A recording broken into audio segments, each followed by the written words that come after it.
At a recent press conference, Kim Saeron's family made heavy claims against actor Kim Soohyun from having physical relations with Saeron when she was underage to allegedly targeting someone who tried to expose him. So here's what her family shared publicly and how his agency Gold Medalist responded. On May 7th, Kim Saeron's family attorney Boo Ji-sok told the press they were ready to expose a major crime allegedly committed by Kim Soohyun. Even before the press conference began, Soohyun's agency, Gold Medalist, seemed uneasy. They released a statement urging the public not to believe or share what they called unconfirmed and biased claims. The agency expressed concern over the growing rumors since the last press conference and warned against spreading misinformation about their artist. Alongside the agency's statement, Soohyun's Chinese fans also showed their support by sending protest trucks to the press conference site. The trucks carried messages defending Soohyun like, "We will be together with actor Kim Soohyun," and "The efforts of the past 18 years will not be in vain. We will wait for you." The details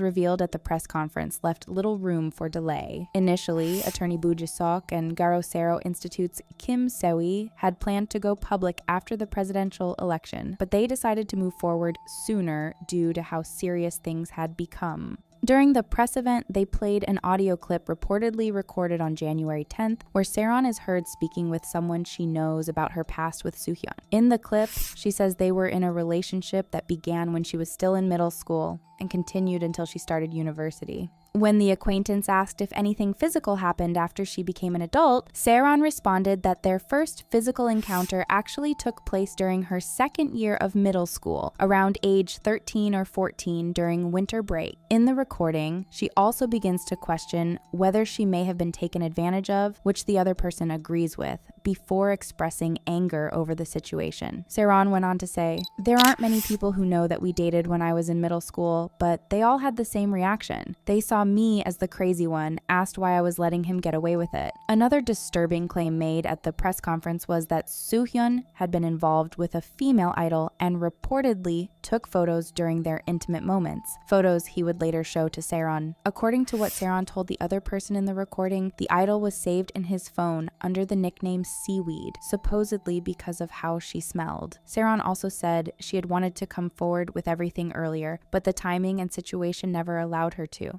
The press conference took an even darker turn when claims surfaced that someone had tried to harm an informant connected to Saeron's case. Kim Soohyun from Garosero shared that about a month before Saeron took her own life, a New Jersey-based informant had recorded a 90-minute conversation with her, apparently with her full consent. In the audio, she reportedly named Soohyun and YouTuber Lee Jin-ho as the people who had caused her the most pain, and the recording allegedly contained graphic and serious details. According to Kim, this informant had refused a multi-million-dollar offer to hand over the tape, choosing instead to share it with Korean reporters. But soon after, things took a violent turn. On May 1st, the informant was attacked with a knife to the neck 9 times by 2 people. Medical records showing the injuries were shared at the conference, and the attackers were identified as recent arrivals to the US, one of them being an ethnic Korean from China. The injuries were severe enough to cause permanent nerve damage in one hand. Despite the attack, the informant wants to release part of the recording, which is what we heard at the present conference, to the public out of fear that things could get worse.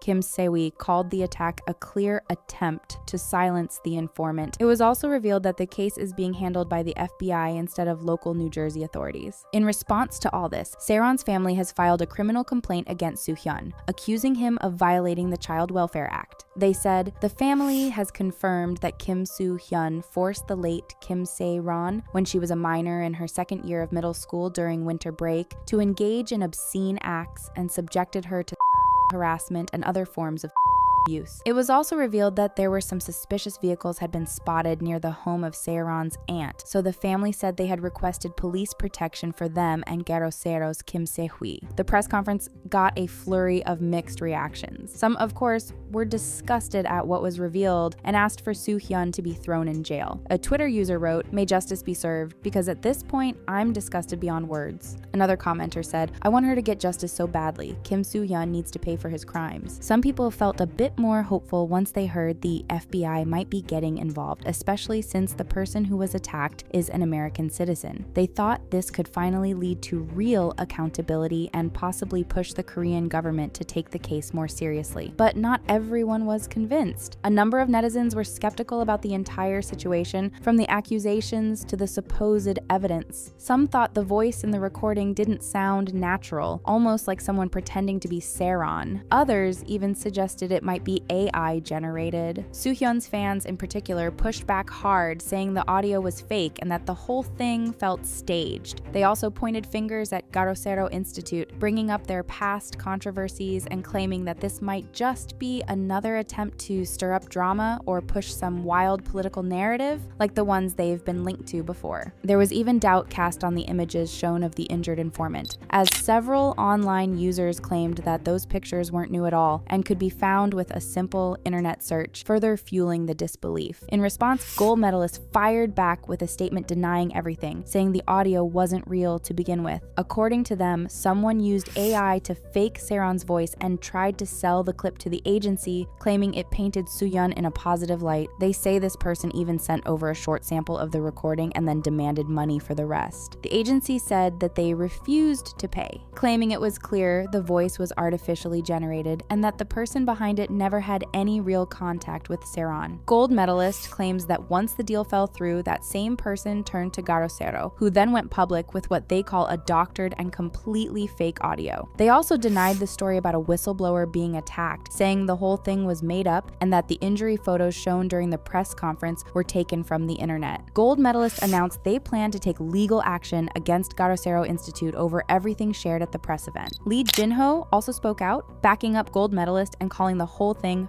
fake. He said the informant can't be trusted and claimed the entire story Garosero told was made up. He said, "He steals money through voice phishing. He reported me under the name Kevin O, used a fake name Carl, and often changed his job to commit fraud." According to him, even the injury photos shown at the press conference were just random images pulled from Google. On top of that, he said they've got Kakao Talk messages as evidence and proof of financial transactions between Garosero and the informant. To him, that was proof this whole thing was just a setup. After the statements were released, some people became even more suspicious. The speed of Gold Medalist's response made a few wonder if Soohyun's side had actually leaked the recording on purpose, just so they could later prove it was fake and damage the credibility of everything else. Even if other parts of the story were real, many netizens said that once one piece falls apart, the rest gets dismissed just as easily. A commenter said, "I really hope the family did their due diligence, because it's starting to give a setup that they sadly took the bait in." Some believe the situation is too serious to be a setup. They argue that if the recording were fake, the informant wouldn't have been attacked to prevent its release. Additionally, if the FBI had truly gotten involved and the family had filed a complaint for CA, it doesn't make sense that they wouldn't have double-checked